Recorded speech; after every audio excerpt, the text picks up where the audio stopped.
Your Side Tonight with Jamie Bull starts now. High-end cars stolen right off dealership lots. There's no way to stop it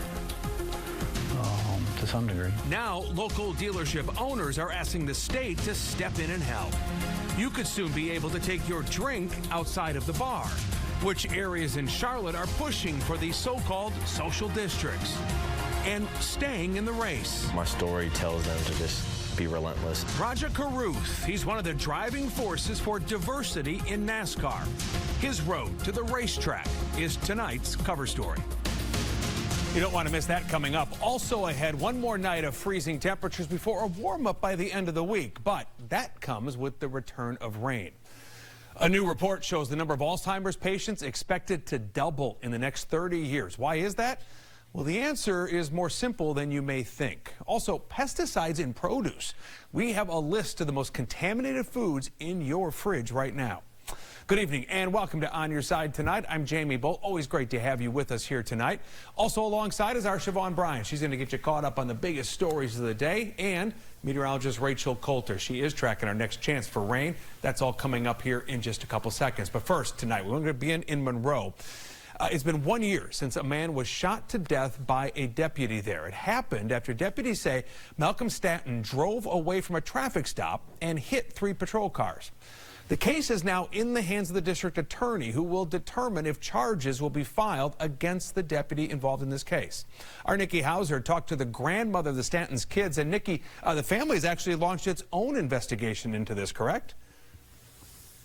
Right, Jamie. They claim that Malcolm did not pose a threat when he was shot. And now tonight, 1 year later, it marks the anniversary of his death, and it also marks the day he would have turned 31.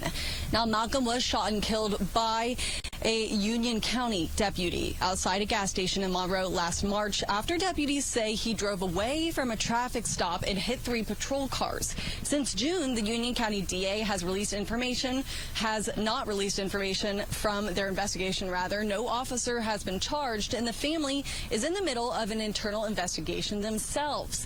Meantime, Malcolm's kids, 5, 3, and 2 years old, who were all in the car along with Malcolm's girlfriend at the time he was shot, are still wondering where their dad went. You can actually see them at his gravesite here looking around for him.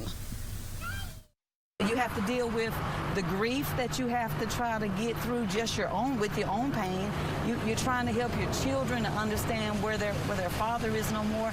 And then you have to actually get out here and you have to fight. Fighting for justice. That's what the grandmother of Malcolm's kids wants. You can hear more from her in a bit. I also want to tell you that the DA is the one that ultimately decides whether or not an officer is charged. We've reached out and we are still waiting on an update from them on this investigation. Again, you can hear this full story tonight at 11 o'clock, Jamie. We'll look forward to your report then. Our Nikki Hauser live tonight in Monroe. Nikki, thanks for that update.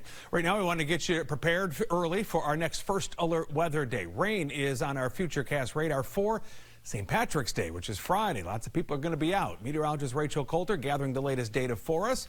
Rachel, we're also in for a warm-up, right?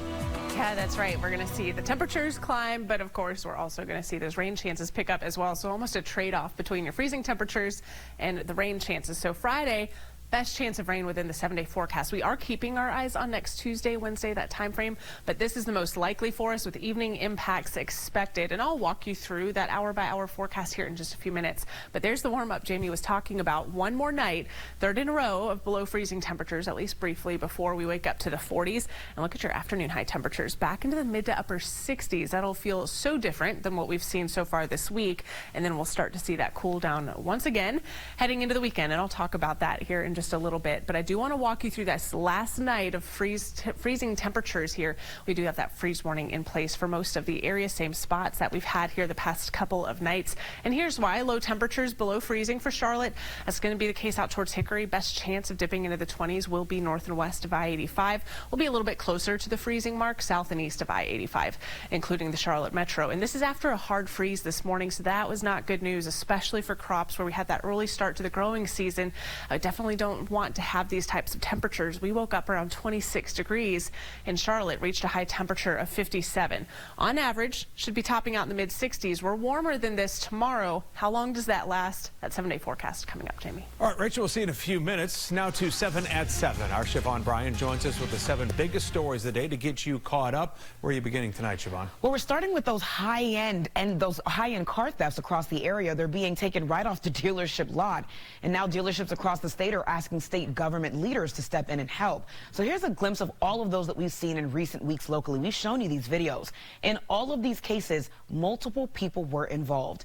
Now, the most recent incident was in Hickory. Thieves smashed their way into the Mountain Mitsubishi dealership.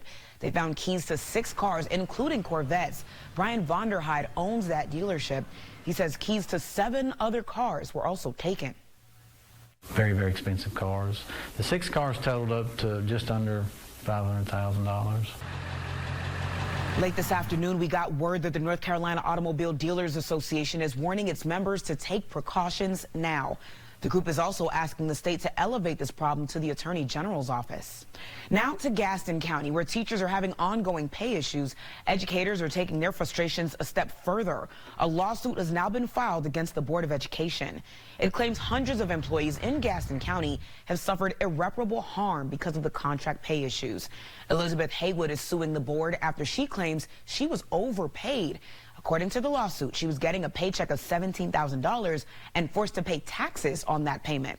On the flip side, Bobby Kavnar is suing because he says he was underpaid for months and missed an entire month of pay. The teachers are seeking $25,000 in monetary damages. You could soon be able to walk around parts of uptown Charlotte with a glass of wine or an open can of beer. You remember the city approved the creation of social districts back in August, and they officially opened applications Tuesday. The application is several pages long, laying out all the criteria that applicants must meet. Applicants will have to go before City Council twice, and they'll have to get buy-in from neighbors. Several areas have already expressed interest, including Plaza Midwood and Lower South End. Right now, construction crews are making progress in knocking down the failed Rock Hill Panthers facility. It's a 245-acre site. It sits just off I-77 near what will be Exit 81 in Rock Hill. The mayor of Rock Hill says they're expecting demolition for the building to last for at least another month.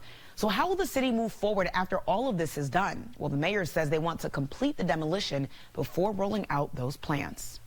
And all right, you may want to be a little more cautious in the kitchen after hearing this. The new Shopper's Guide to Pesticides in Produce was just released.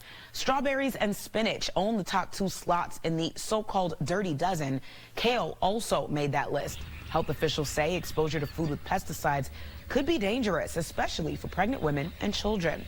It's important to wash your food items before you eat them.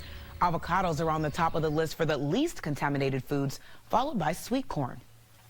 And it's time to assemble for a super exhibit. Marvel Universe of Superheroes will land at Discovery Place Science in Uptown.